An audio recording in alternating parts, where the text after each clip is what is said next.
എല്ലാ കൂട്ടുകാർക്കും പുതിയൊരു വീഡിയോയിലേക്ക് സ്വാഗതം.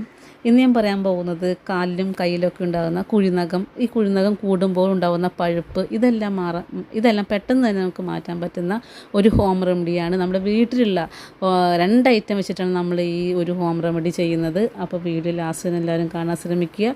വീഡിയോ ഇഷ്ടപ്പെടുക, ലൈക്ക് ചെയ്യുക, ഷെയർ ചെയ്യുക, കമൻറ്റ് ചെയ്യുക. അതുപോലെ തന്നെ ഈ ചാനൽ ഞാനിടുന്ന പുതിയ വീഡിയോസൊക്കെ നിങ്ങൾക്ക് അപ്പോൾ തന്നെ ലഭിക്കാനായിട്ട് സബ്സ്ക്രൈബ് ചെയ്യുക. ചെയ്യുമ്പോഴത്തെ തൊട്ടപ്പുറത്തുള്ള ബെല്ലൈക്കണും കൂടെ ഒന്ന് എനേബിൾ ചെയ്ത് വെക്കുക. അപ്പോൾ ഞാനിടുന്ന വീഡിയോസ് നിങ്ങൾക്ക് നോട്ടിഫിക്കേഷനായിട്ട് ലഭിക്കുന്നതാണ്. അപ്പോൾ നമുക്ക് വീഡിയോ നോക്കാം. അധിക സമയം നനവുണ്ടാവുന്നതും അതുപോലെ തന്നെ നനവുള്ള ജോലികളിലൊക്കെ നമ്മൾ സാധാരണ ചെയ്യാറുണ്ട്.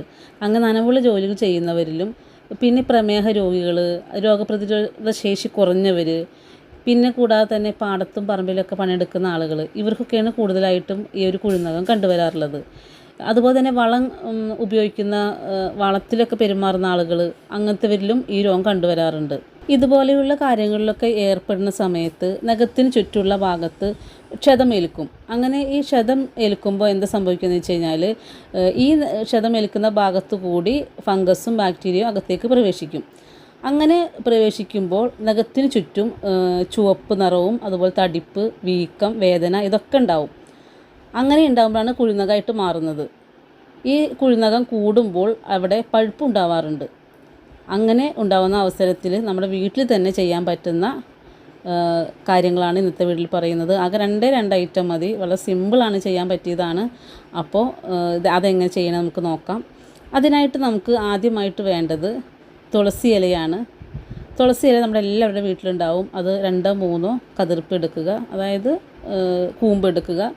നമുക്ക് ആവശ്യത്തിനനുസരിച്ചിട്ട് അതെടുത്തതിന് ശേഷം ഒന്ന് കഴുകുക. കഴുകിയതിന് ശേഷം 2-3 ചുവന്നുള്ളി ഇത് രണ്ടും കൂടി എടുത്തിട്ട് നന്നായിട്ടൊന്ന് മിക്സിയിലിട്ടടിക്കുക, അല്ലെങ്കിൽ കല്ലിൽ ചതക്കുക, നന്നായി പേസ്റ്റ് രൂപത്തിലാവണം കേട്ടോ. അപ്പം ഞാൻ ചെയ്തപ്പോഴത്തേക്കും അധികം പേസ്റ്റ് ആയില്ല, പക്ഷെ നിങ്ങൾ ചെയ്യുമ്പോൾ നന്നായി പേസ്റ്റ് രൂപത്തിലാക്കുക. ഈ മരുന്ന് അപ്ലൈ ചെയ്യുന്നതിൻ്റെ മുന്നേ ആയിട്ട് കയ്യിലോ കാലിലോ എവിടെയാണ് നമുക്ക് ഈ കുഴിനകം ഉള്ളത് വെച്ചെങ്കിൽ ആ ഭാഗങ്ങളിൽ ചെറു ചൂടുവെള്ളത്തിൽ ഉപ്പിട്ടതിന് ശേഷം അവിടെ നന്നായിട്ട് വാഷ് ചെയ്യുന്നത് നല്ലതായിരിക്കും. അതിന് ശേഷം തുടച്ചതിന് ശേഷം വൃത്തിയാക്കിയിട്ട്, അതായത് അഴുക്കെല്ലാം കളഞ്ഞ് ക്ലീൻ ചെയ്തതിന് ശേഷം മാത്രമാണ് നമുക്ക് ഈ മരുന്നൊന്ന് ഇടേണ്ടത്.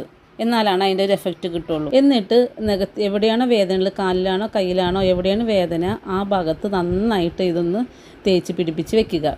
ഒരു 10-15 മിനിറ്റോ നേരം ഇങ്ങനെ വെക്കുക. വെച്ചതിന് ശേഷം നമുക്കത് കഴുകിക്കളയാം. ഇങ്ങനെ തുടർച്ചയായിട്ട് 3 ദിവസം ചെയ്യുക. നിങ്ങളുടെ ഈ പറഞ്ഞ ഈ അസുഖം കുഴിനകം പെട്ടെന്ന് തന്നെ മാറുന്നതാണ്. അപ്പോൾ എല്ലാവർക്കും ഒരു ആശ്വാസമാവും. നമ്മുടെ വീട്ടിൽ ഇവിടെ സിമ്പിളായിട്ട് ചെയ്യാൻ പോകുന്ന കാര്യമല്ലേ.